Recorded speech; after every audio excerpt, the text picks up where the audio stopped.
Successful होने के लिए सबसे इंपॉर्टेंट चीज होती है आपका एनवायरनमेंट, यानी कि आपके आसपास के लोग कैसी बातें कर रहे होते हैं, पॉजिटिव नेगेटिव स्ट्रेस दे रहे हैं। मोस्टली लोग नेगेटिव हो रहे हैं क्योंकि उनके आसपास वाले नेगेटिव है। इसीलिए बहुत जरूरी है राइट बुक्स पढ़ना। क्यों पढ़ना? ताकि आप अपने दिमाग को खाना खिला पाओ, फूड फॉर माइंड। तो आज मैं ट्रेडर्स कैफे में नागपुर में हूं और यहाँ पे मैंने देखा हमने इतनी पॉजिटिव एनवायरनमेंट बनाया हुआ है। थिंक एंड ग्रो रिच और एक और बुक है साइकोलॉजी ऑफ मनी, उसका मैं आपको समरी बताने वाला हूं। तो ये शॉर्ट में है, आपको मैं पूरा पूरा बुक एक्सप्लेन करूंगा, बहुत मजा आएगा। और स्टार्ट करते हैं।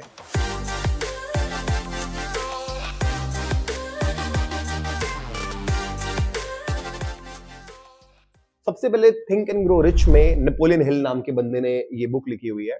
उसने सबसे पहले लिखा है कि सक्सेस के जो 8 स्टेप होते हैं, 8 4 4 8।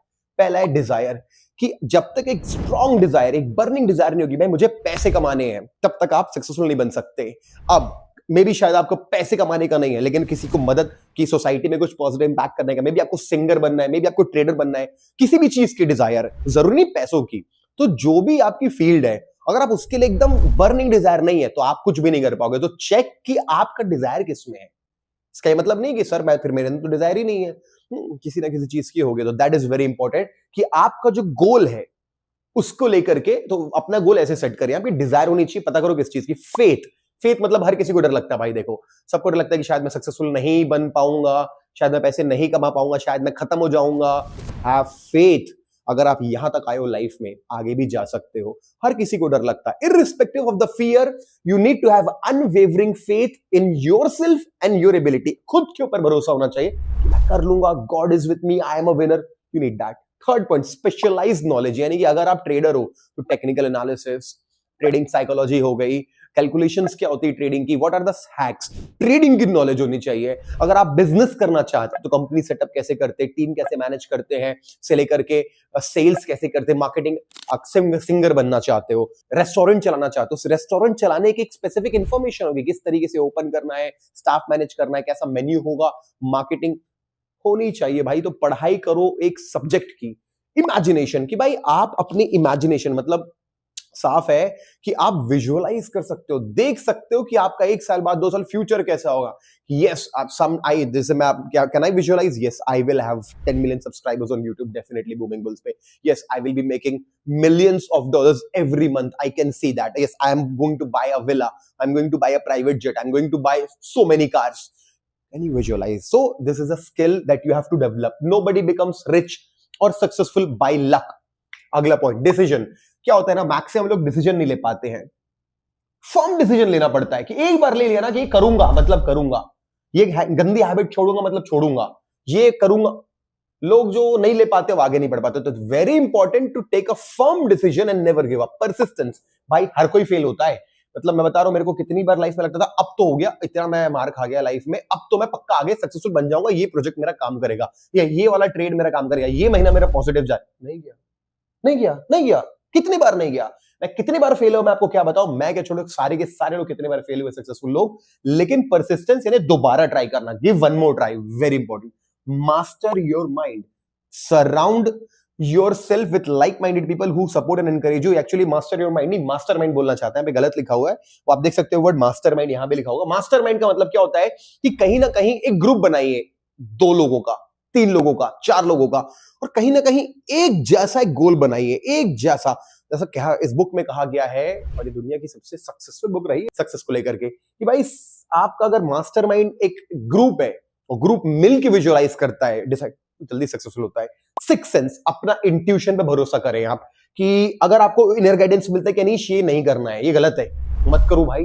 लगता ना भाई ये करना ही है, करो। एक सिक्स सेंस होता है, वो इंपॉर्टेंट है। Let's go to the next book, the psychology of money. क्योंकि ट्रेडिंग है, ट्रेडिंग में सबसे इंपॉर्टेंट पैसा है। पैसा यानी कि कहीं ना कहीं मनी साइकोलॉजी बहुत ज्यादा इंपॉर्टेंट रखती है। ठीक है, तो आज स्टार्ट करते हैं।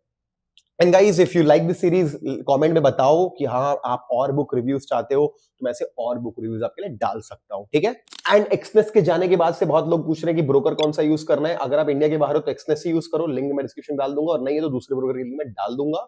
और बेस्ट प्रॉप फर्म यानी कि आप अपना कैपिटल यूज नहीं करते, प्रॉप फर्म का कैपिटल यूज करके ट्रेडिंग करते हो, वो है Funded Friday. Funded Friday checkout कर लेना, उसमें कोड यूज करना Anish10, you get 10% discount. Now let's back to the topic. Psychology of money by Morgan Housel. थोड़ी कठिन बुक है पढ़ना, चलो रिव्यू में आपको मजा आएगा। नो वन इज क्रेजी, मतलब पीपल मेक फाइनेंशियल डिसीजन अपने एक्सपीरियंस को लेकर के। कई लोग हो सकता है बोले कि भाई गोल्ड अनसेफ है, कोई बोलेगा क्या गोल्ड कैसे अनसेफ है, कोई बोलेगा स्टॉक अनसेफ है, कोई बोलेगा क्रिप्टो अनसेफ है। तीनों सही है। तो भाई क्रिप्टो ट्रेडर का वो पॉइंट ऑफ व्यू सही है। मान लो कोई कहता है कि भाई मेरे को ना गोल्ड में एकदम अनसेफ लगता है, क्यों? क्योंकि एक बार बीच में भी जब ईरान वॉर के पहले भी गोल्ड में ऐसा 10% का मूवमेंट आया, अच्छों का हालत खराब हो गया होगा। कोई जो भी थोड़ा लेवरेज लेके था उनका अकाउंट ब्लो हुआ है। तो जिसने वो दिन देखा है उसको गोल्ड ट्रेडिंग भी अनसेफ लगेगी, गोल्ड इन्वेस्टिंग। तो कोई भी बेवकूफ नहीं होता भाई, सब अपने एक्सपीरियंस के हिसाब से अपना आगे। लक एंड रिस्क, तो भाई लक और रिस्क कहीं ना कहीं जुड़ा हुआ है। नथिंग इज एज गुड और as bad as it seems. तो there is a risk and there is a reward. तो मुझे भी इस पॉइंट का उतना ज्यादा मतलब नहीं है, but let's skip to the third point, क्योंकि ये बुक मुझे उतने अच्छे से याद नहीं, and it's very important to be honest. नहीं समझ, मैंने बोल दिया नहीं समझ में है, ये बोलना चाहता होगा लक और रिस्क जुड़ा हुआ है, जुड़ा, कोई दिक्कत, आगे बढ़े, नेवर इनफ। ये बहुत इंपॉर्टेंट पॉइंट है। If you are never satisfied with what you have, you'll never be happy। मतलब कई लोगों के पास सिर्फ $100 है, वो रो रहे हैं 1000 होना चाहिए। जिनके पास 1000 है वो रो रहे हैं कितना होना चाहिए, उनको लग रहा है 10,000 होना चाहिए। अब जिनके पास जैसे रेगुलर, जैसे आज मैंने एक ये अकाउंट बनाया हुआ है, देखो कितने का है, $1,00,000, $1,00,000 एंड 1 करोड़ का अकाउंट है। अभी एक नया अकाउंट मैंने बनाया हुआ है एक अलग स्ट्रैटेजी अप्लाई करने के लिए। It's a very good strategy. अब मुझे लग रहा है अरे मेरे पास $1 मिलियन यानी 10 करोड़ क्यों नहीं है इस स्ट्रैटेजी के लिए भाई। But I am very thank you भगवान कि मेरे पास अगर इतने सारे टाइप के अकाउंट्स है, स्ट्रैटेजीज है। You have to be grateful for what you have. It is very important to be for the psychology of money. Freedom, ये बहुत अच्छा पॉइंट लगता है मेरे को, एकदम परफेक्टली बता रहा हूं। सबसे ज्यादा आरओआई कौन देता है? फ्रीडम, अपना टाइम। अगर आप फ्री हो ना, अगर आप सो के उठ तो क्या दिन भर फोन मैसेज लगे हुए हो, ट्रेडिंग में 4 ट्रेड लगे, 5 ट्रेड लगे, क्रिप्टो भी करने, दिमाग खराब हो रहा है, कुछ नहीं कर पाओगे। सबसे इंपॉर्टेंट है फ्री रहना। कभी मेरा फोन हमेशा आप देखोगे डू नॉट डिस्टर्ब में रहता है।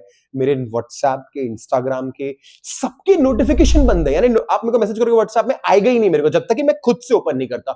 There is nothing urgent in my life, most urgent my peace of mind.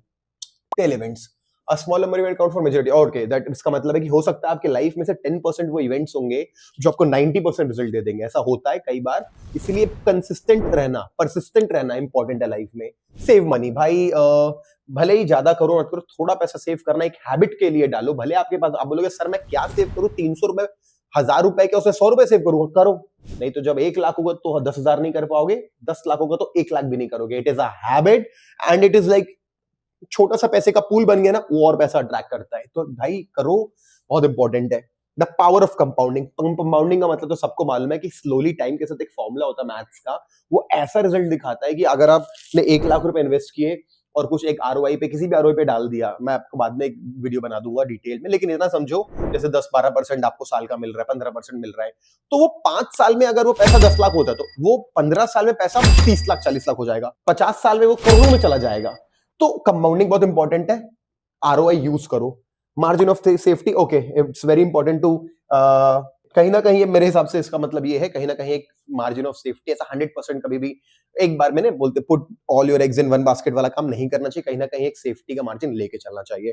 तो this is the book. Financial success is not a hard science, it's a soft skill जो आप धीरे धीरे अपने आप डेवलप करते हो। तो अगर आपको ये वीडियो सीरीज पसंद आई तो लाइक कर दो और भयंकर कमेंट करो कि भाई हमको और वीडियोस बनाओ, और बुक का नाम लिखो। एक काम करो कि सर इसके ऊपर बनाओ ना, तो मैं आया करूंगा, बुक पढ़ा करूंगा, बुक की समरी आपके लिए बनाया करूंगा। ये बहुत अच्छा अपने लिए नया सीरीज हो सकता है जो आपकी ट्रेडिंग साइकोलॉजी को इंप्रूव करेगा। बाकी ठीक है, मिलते हैं। नए हो तो सब्सक्राइब कर लेना, यूट्यूब पे लाइव आके मैं ट्रेडिंग भी करवाता हूँ, और मेरा फ्री टेलीग्राम चैनल है, लिंक डिस्क्रिप्शन में डाल दूंगा।